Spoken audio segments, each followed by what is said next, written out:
Me, welcome along to the programme. First, the French chef stabbed to death in a shocking attack following a classical music concert in Essex. 37-year-old Reynold Duchesne from South Woodham-Ferrers had been at the open-air concert in Priory Park in Southend with his partner and her family. He died after an argument with a group of people outside the park. Lorna Ramsey reports. Pulling up the drains, looking for a murder weapon. Today, police found a knife after searching every nook and cranny around Priory Park in Southend, but it's unclear whether it was involved in this attack. This is the most unexpected end to what was supposed to be a genteel evening of classical music.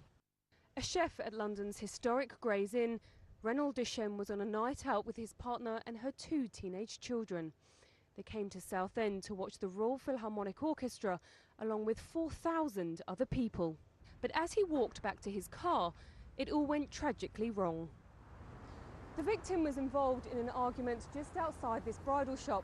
He was stabbed once in the chest, but despite his injuries, he managed to stagger to his car. It was parked here, and this is where his partner found him collapsed literally minutes later. She called an ambulance and paramedics did all they could, but they couldn't save him. His partner and her children didn't witness the attack. They were around the corner at the time. It's thought Mr. Duchesne's partner didn't realise he'd been stabbed until the ambulance arrived. The police arrested 2 men on suspicion of murder, but they've been released on police bail. They're now looking for 2 other men and have released these descriptions. The 2 men we wish to trace. The first one is 5'10" tall, tan complexion, dark spiky hair, aged about 20. And he was all in white. He had white 3/4 length trousers and a white t-shirt with a big Nike emblem on. His friend was of a similar age and similar appearance, although I can't be specific in terms of what clothing he was wearing. The concert in the park raises money for charity and has been held here for the last 15 years. Organisers at Rayleigh Mill Rotary Club have spoken of their sadness that this year's event ended in such a violent way. We're all obviously devastated.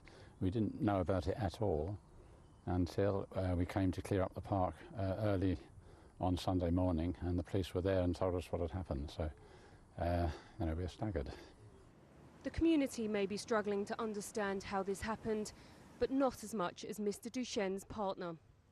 To her, this was supposed to be a relaxing summer evening with the family, but it turned into a nightmare that she will never forget. Lorna Ramsey, Anglia News, Southend. And Lorna joins us now from the scene of the attack in Southend. Lorna, what have Mr. Duchesne's friends and family been saying this evening? Well, they're clearly devastated at what's happened. Mr. Duchesne had come here to Priory Park to celebrate his partner Paula's birthday, but he was stabbed after he became involved in an argument with a group of young men and women over the chairs that he and his friends have been using. Now, Mr. Duchesne's brother has described him as fair, just and caring, and his mother says that as a son he was perfect. Tonight they've told reporters that they're looking for justice to be done. Thank you, Lorna. The region's biggest hospital is to cut 500 jobs, fueling growing fears in the health service over the impact of spending cuts. A survey by the British Medical Association found many doctors are worried about the impact on frontline services.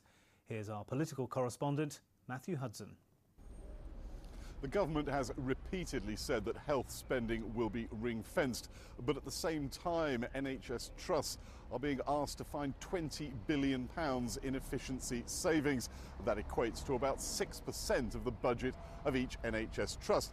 And as an example, Addenbrooke's hospital in Cambridge is currently looking to shed 500 jobs over the next year, of which around 170 would be nursing jobs. Addenbrooke's currently has a deficit of nearly £4 million, but says it has no plans to make any compulsory redundancies at the moment. And earlier today, a spokesman told me, "We are confident that we can identify a number of areas where staffing can be reduced without affecting patient care." For its part, the Department of Health says that any efficiency savings will be ploughed back into patient services. Well, when the weather's like this, there are few better places to be than at one of our region's seaside resorts. And we're not the only ones who think so, apparently. According to a new report, tourists are flocking to the east coast, boosting the region's economy by almost £500 million a year. Victoria Webb has spent the day in Walton on the Naze in Essex, lucky her, to see if business is booming there. With another day of temperatures reaching the high 20s, the sandy beaches at Walton were packed with people enjoying this weather. We've met people that have been coming here for 30 odd years. It's amazing, isn't it? You know? Yeah. But why not? The beach is beautiful. I don't want to be anywhere else. Look at it. It's absolutely beautiful, lovely and clean. When it comes to our seaside resorts, we tend to get nostalgic, thinking of the good old days when thousands came to our coast for their holidays. For years, our British seaside resorts have been seen as being on the decline, but actually the industry is growing, providing at least 23,000 jobs in our region alone. The seaside economy is vital to our region. In Norfolk, it's estimated £220 million a year comes directly from tourism in coastal towns and resorts. In Suffolk, it's £110 million, with Essex bringing £150 million into the economy. That's a total approaching £500 million. Mike Palfrey runs an ice cream wholesales and distribution company delivering all around North Essex. The last 2 weeks have been fantastic, phenomenal. Been really good. So we've had a lot of people obviously not going abroad this year, staying at home, holidaying at home. And after 11 years of owning a guest house in Walton on the Naze, Alan Bacon also says business is up. We don't get so many people now that come down for a whole week. It's normally 1 night, 2 nights or 3 nights. But we're doing more people than what we did last year, which has been good. Tourism bosses are hopeful the industry will continue to grow. And with around 500 miles of coastline in our region, stretching from Hunstanton in Norfolk down to Southend in Essex, we're very well placed to benefit from its revival. We're never going to go back to the 50s and 60s, and we don't want to, we recognise that. What we've got to do is look at what the modern English or British holidaymaker wants and try and serve their needs. So move over the Mediterranean. On a day like today, it seems the bucket and spades and the windbreaks will be staying closer to home. Victoria Webb, Anglia News, Walton on the Naze. Yeah, that's where I wanted to be today. By the sea. It's boiling, wasn't it? Now, we had such high hopes, only to have them cruelly snatched away. I wonder what we could be talking about. Maybe it's the end.